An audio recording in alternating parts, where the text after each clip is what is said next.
Well, last week was Mother's Day. And so we focused on Sodom and Gomorrah, as is so fitting. This week, we're back in a regular bit of a feel. It's not as prominent of a chapter in Genesis. It's sandwiched in between two very well-known chapters. You have Sodom and Gomorrah in Genesis 19. You have the birth of the promised son in chapter 21. But here in between, we have yet another lying about the wife episode. So that's where we are today. But as we looked last week in chapter 19, we could say we were alarmed at the sins of Sodom and the sins of Lot. We were sobered by the judgment of God poured out on the wicked and amazed at God's mercy to Lot, who played the fool the entire chapter. Well, in Genesis 20, I think yet again we'll be amazed and alarmed and sobered, but this time it's at Abraham, and not for good reason. For in this chapter, we will be alarmed at Abraham's sin. Sins that for Abraham would have brought him back to his former years, about 30 years former, when he came into Egypt and lied about his wife being his sister the first time. Today, he does it again. Two headings are before us in the text. You'll see them on the back of the bookmark. Our first heading is in verse 1 to 7, lies and scary dreams. Lies and scary dreams. We'll start with just verse 1 and 2. From there, Abraham journeyed toward the territory of the Negeb and lived between Kadesh and Shur. And he sojourned in Gerar. And Abraham said of Sarah his wife, "She is my sister."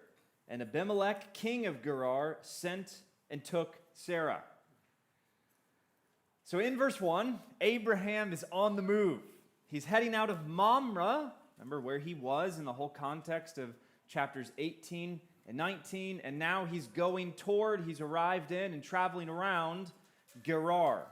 This time, there's no fearful famine driving him out from where he was like there was back in chapter 12, the similar episode. He's just doing what sojourners do, traveling around.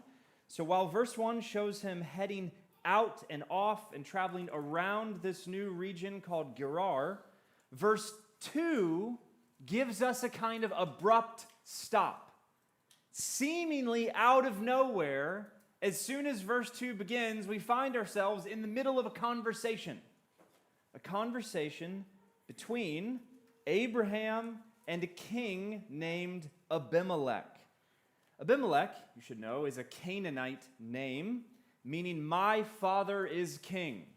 So the reference to father in this name could either be referring to the God of the people that Gerar worshipped, or it could literally just be referring to his dad, who was king before him. There are historical documents that have been archaeologically dug up and discovered that mention an Abimelech that has been dated to this exact time frame. Whether that is actually this guy or not is difficult to tell. There are, even in soon chapters to come, more Abimelechs that we'll be meeting, not only in this time, but down off into the time of the Judges and even into David's time. There's more of them to meet. Nonetheless, the Abimelech in verse 2 is the king of Gerar. And though we don't get the precise details of how the situation came about, it is implied, because there are things that happened between verse 1 and verse 2, right? You don't just poof out of nowhere and you're in the middle of a conversation. Things happen. During Abraham's travels, he came across Abimelech.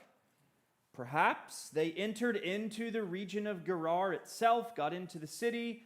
Abraham is not just a nobody by this time. He is extremely wealthy, has tons of possessions, and is almost seen among these nations as a king in his own right. So perhaps he came into this city, and Gerar heard about him Perhaps he ran into him or sent out his servants to go find Abraham. He heard that Sarah is his sister and that she has beauty of renown. And so he sent for her and took her for his own. I think then verse 2 reads as kind of a quick summary statement that thrusts us immediately into conflict, leaving the rest of the chapter, which is the main point of the chapter, to find out how this whole thing is resolved. The quickness of verse 1 and 2, because it is really quick, it feels like whiplash. If you linger in verse 1 and see the abruptness of verse 2, I think this quickness is due just to the fact that they've been in this situation before, and Moses does not need to describe this in as much meticulous detail as he did the time before. Back in chapter 12, when the first episode about lying about the wife being the sister happened, it did seem very meticulously planned out. They went into Egypt. Abraham grows afraid because he knows how beautiful Sarah is, right? Something that all of us husbands, we mentioned back then, ought to say to our wives, "You're so beautiful, I'm fearing for my life." We should say that. We shouldn't then say, "So I'm going to lie about you everywhere I go." Things we should and should not do. He then explained to Sarah what he was going to do. I'm going to lie. And then why? Because I'm afraid of dying. Here, the chapter seems more spontaneous because, as we'll see in verse 13 of the chapter, you can go ahead and look there, this is something of their pattern, their go-to behavior, general protocol or policy and procedure. This is how they have grown to function. So see what's happened here in the text. First, we're amazed and aghast to see Abraham return to his old pattern of lying about Sarah, saying that she is his sister. Second, this again creates the possibility of what actually happened. Another king now takes her for his own possession, for a concubine or a wife. And third, once again, the covenant God made to Abraham is in jeopardy. The promised son, now we think as readers, if you're reading this the first time, you're like, again? We're facing the question, is this going to come about? And this grieves us as we see it. Because for the past 30 years in Abraham's life, and 8 chapters we've been with him in Genesis, we've seen him grow. We've seen him mature in the Lord, to come to know who he is, come to trust him more. And back in chapter 12, maybe we could give him a break. Like he didn't really know who God was back then. He's just super vague. He had just been called. I mean, talk about new believer. Like you don't expect like 40-year-old Christian behavior, someone who's been in the kingdom for like half their life to act like this guy. This guy's brand new. And so he lies about his wife. We get that. But here, it's not the case. He's a mature, godly man who ought to know better. But here he resembles his old self, returning to former patterns, a well-worn rut, a deeply carved out channel in his soul, or we could just call it what it is. This is Abraham's besetting sin. It's an old, I don't know if we use that word really out of this context, besetting, something that continually plagues us. A besetting sin is a sin that has become habit. That when we get into a particular situation, that's the go-to. This is Abraham's. We know what this is. If any of you today drove in here, and which is common these days, there's not much parking out here, so you parked maybe in the field. You'll notice if you look at that field, right in the middle of it, there's a well-worn path right down the center. The grass blades have become all bent over. The ground has even started to even out right there where you see the tire tracks. That's there because as Andrew and I come every day back into work and come and go out, and that's where we go. I don't want to go on Ridge to just come and turn right in, so I turn in the grass. And I come down Tanglewood, going this way. I leave that way. He does the same thing. And so that has become something of our pattern, but you can see our pattern visibly in the rut that is now becoming apparent in the middle of the field. In the same way, such is our souls. We all have ruts. We all have channels and patterns and habits that we return to time and time again. And this isn't all entirely negative, right? I mean, some of these patterns and habits that we have, these ruts, are healthy patterns, right? It's healthy to feel afraid and then cry out to God. That's a good pattern, singing and praying, Lord, I need you. That's something that will serve us well in life with the Lord. But this is also shown in our sinful tendencies and actions as well. So we could say a lot of things here. I'll just say this. It's true that all of us are tempted by many sins. But all of us are not tempted, this is also true, with every sin, right? All of us are tempted in many ways, but all of us are not tempted in all sins. So this is not to promote self-righteousness or to show, my name is not godly. It's just Adam, my bad, right? That's what I say after my name. But there you go. You got that. That's it. But to date, at least through this present time, the temptation to gamble has seemed to be left out of my constitution. It's not really something that plagues my soul or my family's past. But other things certainly do. Things resembling pride and an unhealthy desire to be respected in all kinds of insecure ways.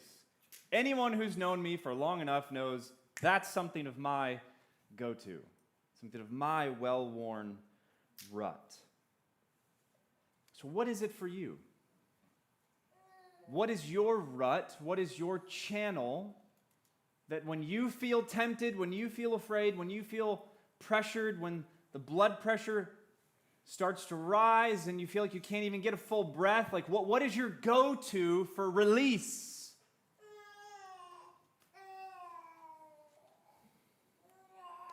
As much as you might struggle with that sin, whatever you have in mind right now, what's true for you, however you struggle with that sin, as harmful as that sin is, as foolish as that sin is, we need to be encouraged with how God deals with Abraham in the midst of his rut.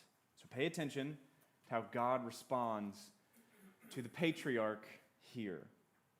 We see his go-to sins, his besetting sins in verse 2. It's a fear-induced, lying deception bent towards self-preservation. He faces something, he grows afraid, he then lies to protect himself, and even though what ends up happening is that he harms himself and others every other time, this is something of his go-to. Even though he ought to know better, he keeps doing it. He did this back in chapter 12, the first time, and now we see it again. And we should say, he's not alone in this. The Old Testament and the New Testament are full of examples of godly saints who at times resemble their former ungodly lives. I mean, did we not just go through an incredibly wicked and astonishing chapter where we saw righteous and godly Lot do some fantastically wicked things. And yet 2 Peter, a true book, would have us believe that Lot's in heaven because while he's dwelling in Sodom, his righteous soul is in agony as he sees all the immorality around him. And the New Testament affirms that in every believer there's a kind of inner civil war between our old nature and new nature. That's true for Lot, it's true for Abraham, it's true for every saint in history, and it's true for us. If it weren't for God and His grace, He only knows where we'd be. So that's verse 1 and 2. It's the introduction to our text. The scene has been set. We're now in the midst of conflict, so see what happens next. In verse 3, God sends a dream to King Abimelech. And in this dream, notice, God and him talk to each other.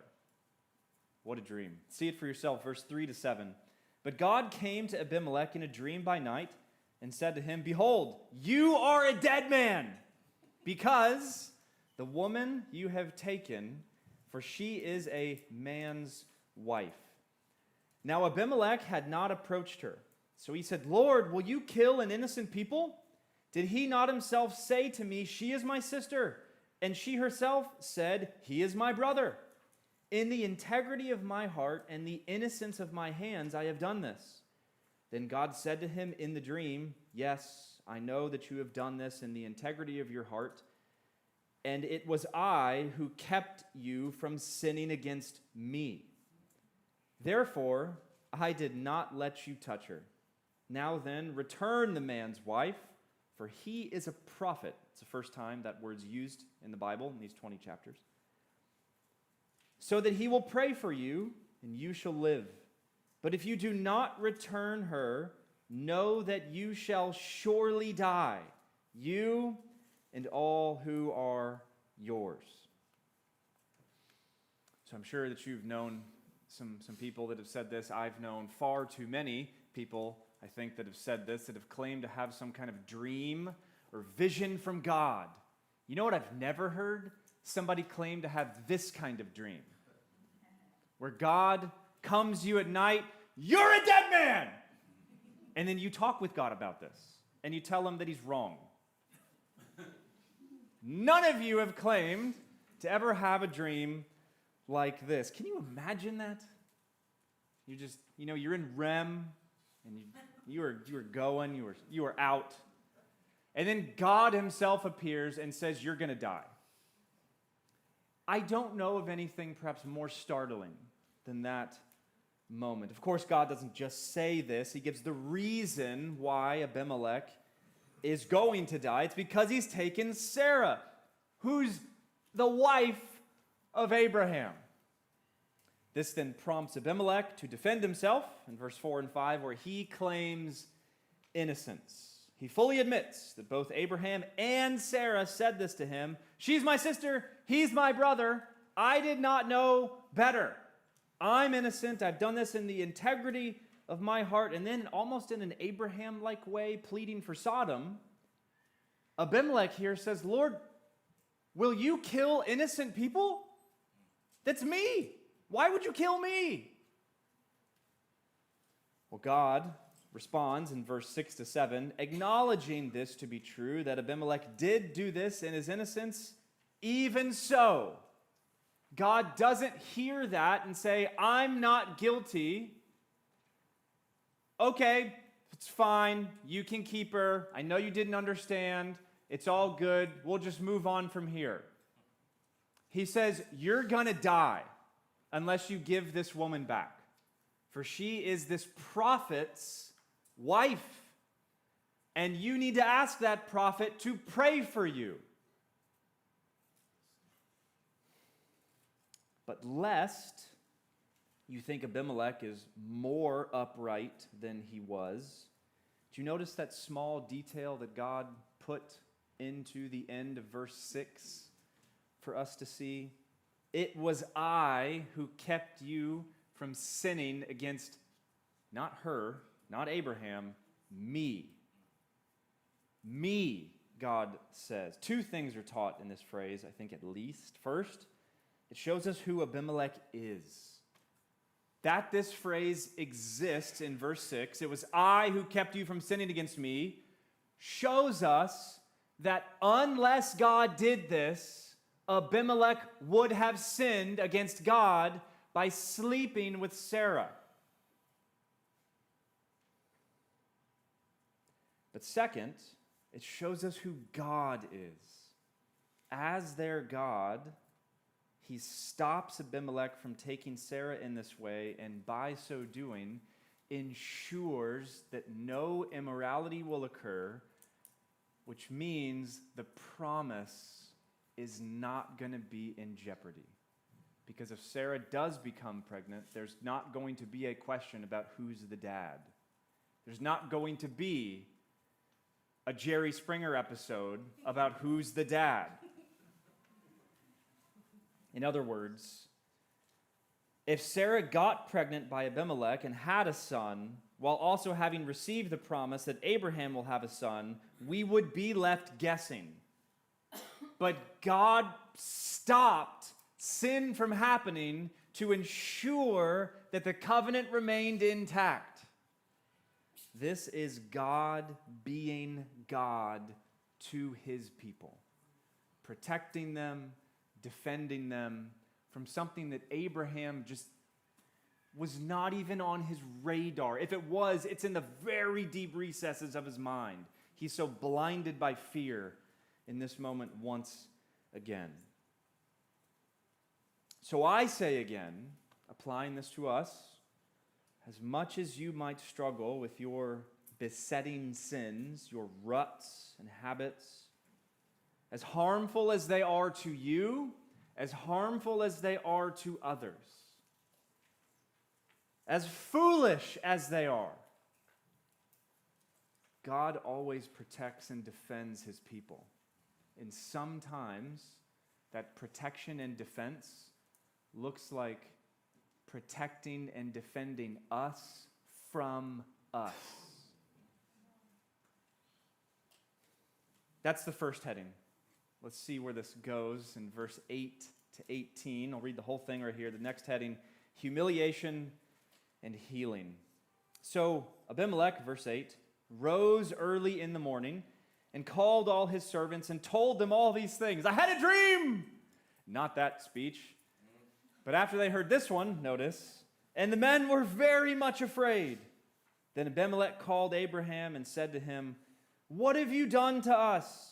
And how have I sinned against you that you have brought on me and my kingdom a great sin? You have done to me things that ought not to be done.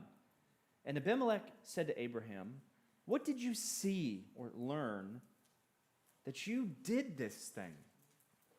Abraham said, I did it because I thought there is no fear of God at all in this place, and they will kill me because of my wife.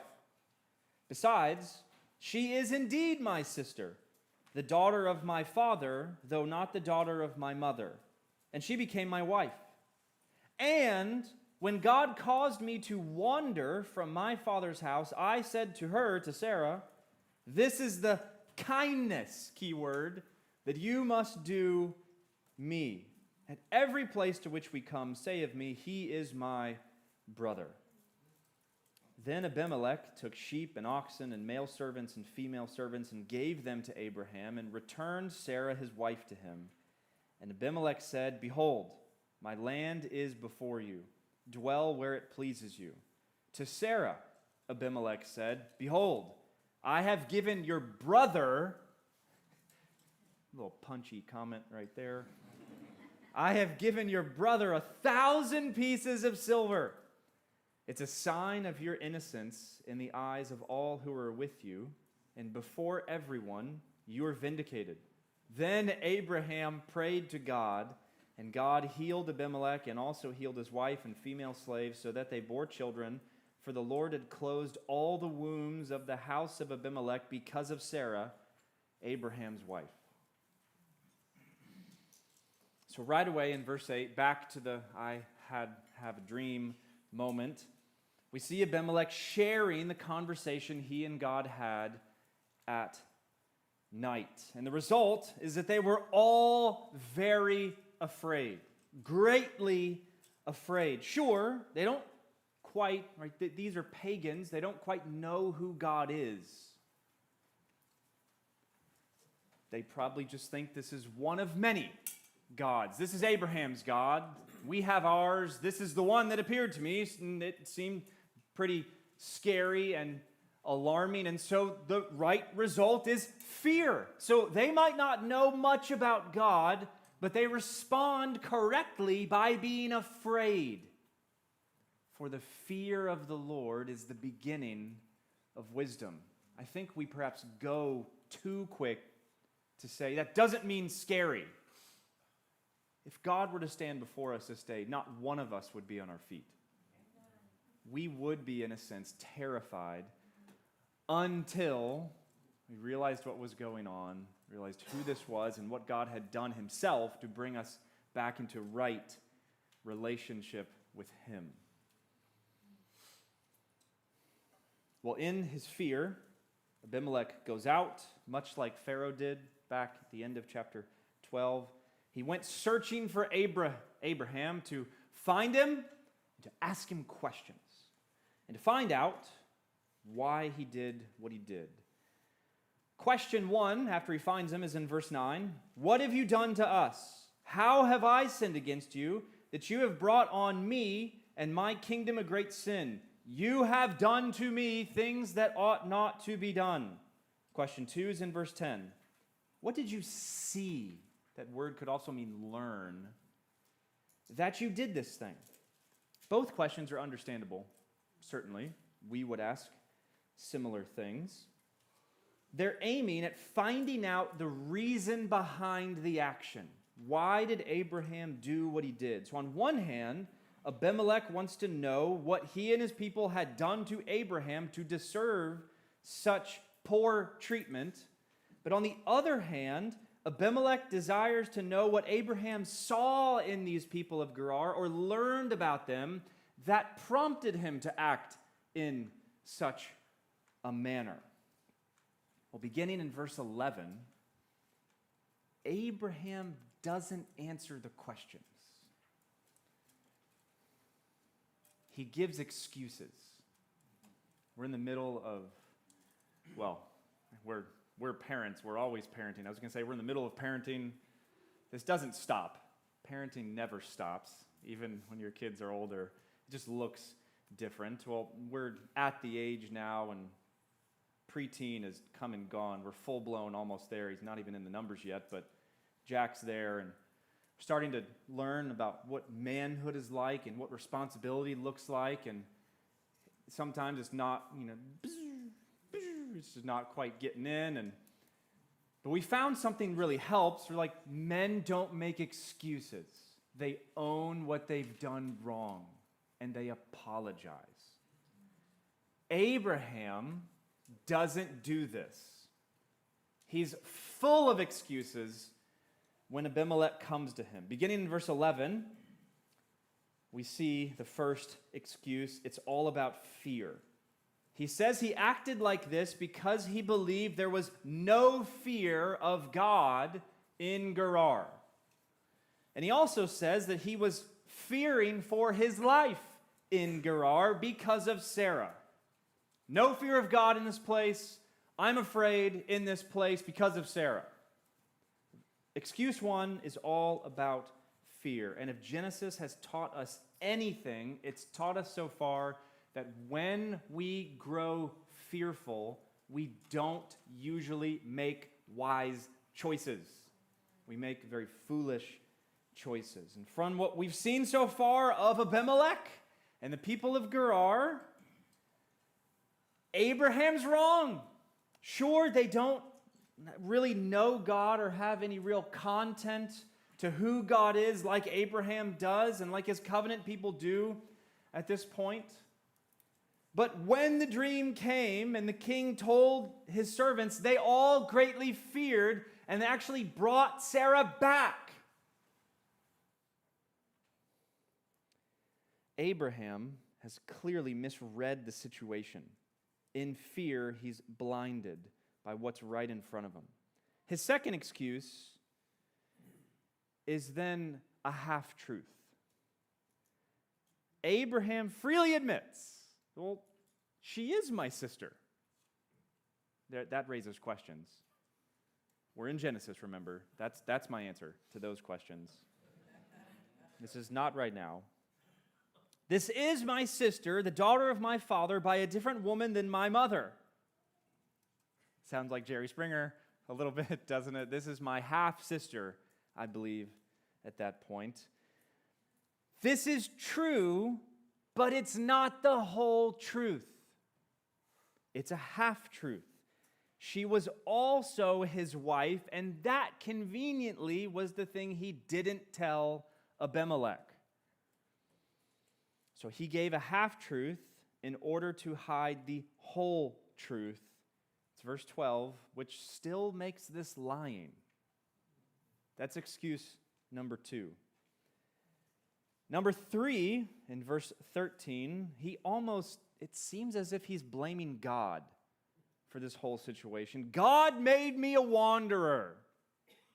And so now everywhere I go, I have to say that she's my sister, not my wife, because all you kings will kill me because of her.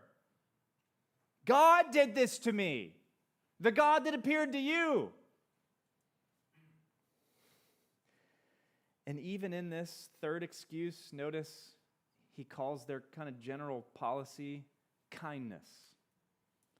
You ought to do this kindness for me. This is not kindness. Lying is not kindness. Covering up truth is not kindness. Self-preservation and deceiving in order to secure self-preservation is never kind. And he, the husband, tells his wife, this is how you be kind to me. This is bad husbanding. He shows himself a fool here in many ways. He shows himself to be a man of little faith in God. Since God made him a wanderer, let's just use his language, ought he not then to trust God to care for him in his wandering? Of course he should. And here he doesn't. He doesn't. He resorts to his own craftiness, his own plans, his own ideas to try to secure safety. And then he shows himself to think very lowly of others. So lowly that he believed all these pagans, all they do is just kidnap our wives. That's all they're about. All in all, he does not come out of this situation looking very good at all. We know this. Abimelech knows this. But see how he responds then. In verse 14, he gives all manner of gifts to Abraham because of this. It's a kind of restitution for wrong done, even though he wasn't even in the know about the wrong done. Then in verse 15, remember Pharaoh, when this happened last time in chapter 12, kicked him out of Egypt. You have to leave. I'm so mad at you. You can't even stay in my country. Get out of here. This guy's like, pick anywhere you want in my land. Live there forever. I don't care. Just get out of here. Go there. Then in verse 16, he gives 1,000 pieces of silver to Sarah. And he says, Sarah, I'm giving this to your brother for you to vindicate your innocence, that you had no wrong done to you. You're now validated, vindicated as pure. Here's 1,000 pieces of silver. That might not seem that prominent, but it ought to stick out to us because in this day, in this culture, the most expensive bridal price that was ever given was 50 pieces of silver. He just gave 1,000. So what is that? The bridal price for like 20 wives, is my math correct? This is a lot of silver. So in verse 14, 15, and 16, Abimelech, this pagan king who doesn't know God, acts in a way extremely in stark contrast to Abraham, who does know God, giving him all these gifts. The only thing I can think at the end of verse 16, Abraham would have been utterly humiliated. Like, what do you do in that moment? Like, it's plain as day that you are in the wrong and that this guy is shaming you and all this lavishness he's giving you. This is utter humiliation. But then in verse 17, he's got to pray for him. Imagine hearing that. Well, God, your God, who terrified me in the night, told me that you have to pray for me. Imagine how that prayer started. I'm like, God, I know I'm an idiot. Heal the king and his house. Well, he prays for Abimelech, all his household, and when he prays, God heals the whole household. And we think, because in the passage so far, we're like, we're healed from what? Verse 18 tells us, Abimelech's wife and his female slaves had become barren because of Abimelech taking Sarah. Once again, see the irony to the ending. We've seen this time and time again. When Sarah, a barren woman, is among Abimelech's house, all of the women become barren. When Sarah, the barren woman, leaves Abimelech's house, all the women become fertile through Abraham's prayer, yet Sarah remains barren. I should add, knowing what's going to happen next week in chapter 21, Lord willing, for now. For now. Well, this chapter is certainly not as well known as it's surrounded by Sodom and Gomorrah and the birth of the promised son, but it still teaches us much about two things, about ourselves and about God. John Calvin begins his magnum opus, the Institutes of the Christian Religion, that all the doctrine and knowledge of God comes down to two things, knowledge of ourselves and knowledge of God. If we know those two things, we are on the right track. And that's what this chapter teaches us. About ourselves, we learn that we're not just a sinful people, but that we tend to live in sinful patterns. We don't just do sin, but so often we do the same sins. These are our well-worn ruts, our besetting sins that plague us again and again. We should not only be aware of these patterns, we should be seeking to cut off these patterns so that we stop living in them. We stop returning to them like a dog returns to its vomit. How do we do that? How do we stop these well-worn ruts, these besetting sins that continue to plague us? Well, we need to be humbled by these patterns, humbled enough to ask for help.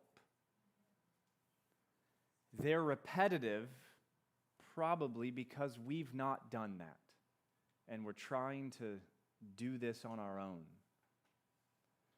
We need to be humbled enough at recognizing these sinful patterns that we ask for help, asking for help from those nearest to us. When I got to this point in the sermon, just on Friday, I sent Holly a text, and I said, hey, what are my go-to sins?